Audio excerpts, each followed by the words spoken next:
Hey guys, Bot1925 here playing more Kerbal Space Program. So yeah, my game stopped crashing, which is very good. So what we're doing now is I've gotten a new ISS, a more realistic one, that's part count. But for some reason my KSP has gone crazy. I'm gonna get like 6 FPS. Which is weird. You can see the radar dish is just there in the tracking station. I've also downloaded crew manifest so I can move the crew without having to EVA.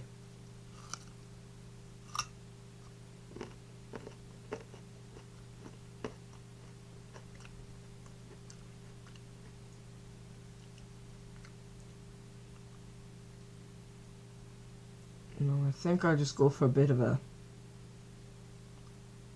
more like this angle. Sort of more of a turn. So good, we're basically ready for liftoff. Oh yeah, that's what engage.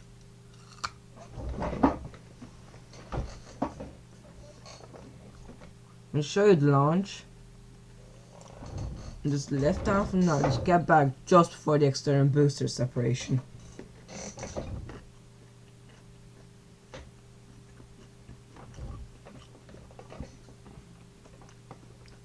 Okay, so what is that?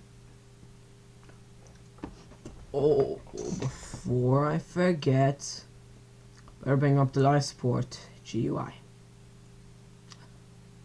Yeah, apparently, yeah, that just came with us. It came with one of the mods.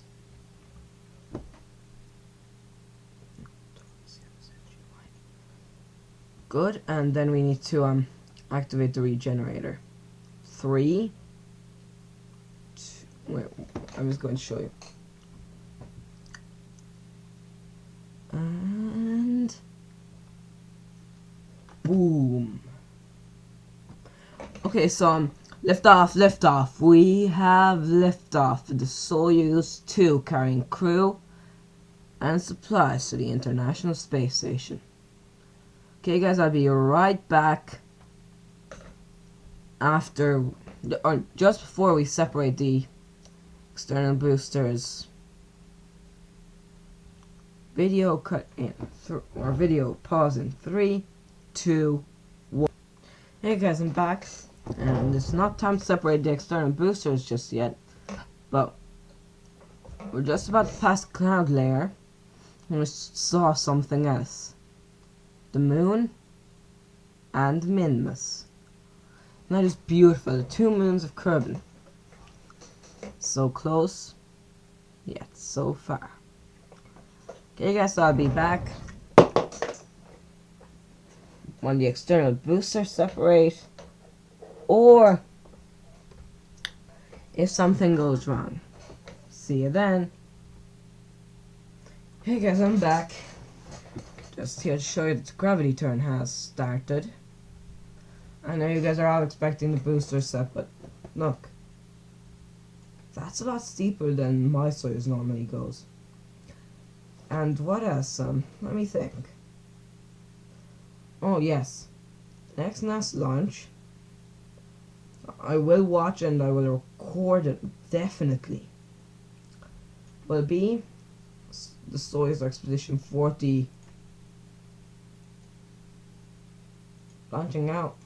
So it was originally going to be in a Cygnus spacecraft that was going to go up there, but that was going to go up there a whole lot earlier. I think like tomorrow. I think it was going to go up like yesterday or something. I don't know. And that was postponed to the 9th of June, I think, or later. So I will record that, but anyway, that would be good because that would be my first Soyuz launch anyway. Well, the one I'll see anyway.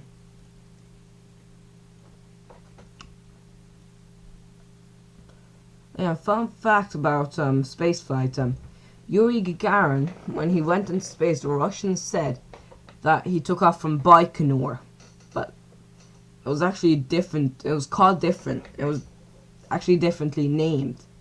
So they renamed that place, the place they launched Gagarin from, they renamed it to Baikonur so that they wouldn't be lying. And that's the modern Baikonur launch site. And another thing is that at first the Russians said that Gagarin came down with the Vostok, just so that they could get him in their record books as the first human in space. External booster step. Okay, so then after a fair while, they did admit that he came down separately, parachuted out of the Vostok. But at that point, it didn't really matter, because at that point, everyone knew that Gagarin was the first man in space. Or well, at least he was the first successful man in space. At least he was the first man in space. That the mission actually went successfully. That's what a lot of people are saying, that Gagarin wasn't the first person in space. There were others before him, but his mission was the first that actually succeeded. I don't agree with them. I just say Gagarin was the first man in space. Also, fun fact about Armstrong, Neil Armstrong, first man on the moon. He during training on the lunar lander, yeah, I managed to say that properly. They were using this thing called the flying bedstead to sort of train them, and it went fine for everybody. But when it was Neil's turn, the thing spun out of, like, kind of started tumbling or something. I don't remember. And Neil managed to parachute out. That was fine. He got out.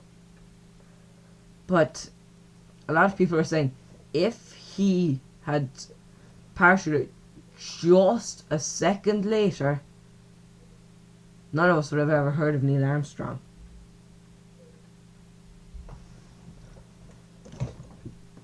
I so love the way it just has Bobcat in the side. And anyone who knows what it means, in the comments below, tell me what that means. I already know. I'll tell you later in the video. And I'm going to give you a hint. More obvious in your experience. So I'm going to pause the recording again. So yeah. Hey guys, I'm back and I'm preparing for the fairing separation. I'll do that in a little bit. And I think we just barely got clear of the weather, otherwise we wouldn't have been able to launch, because look. You just see the clouds just rolling in. Okay, we're high enough up. What's this? Ditching the fairings. And the fairings off. It's slowly splitting apart. The launch escape system is away. And here's the fairing just falling away to re-enter the atmosphere. Even though we'll probably never leave it, but who cares about the details? So yeah. I know those things are supposed to have a lot of bang for your buck, I just say.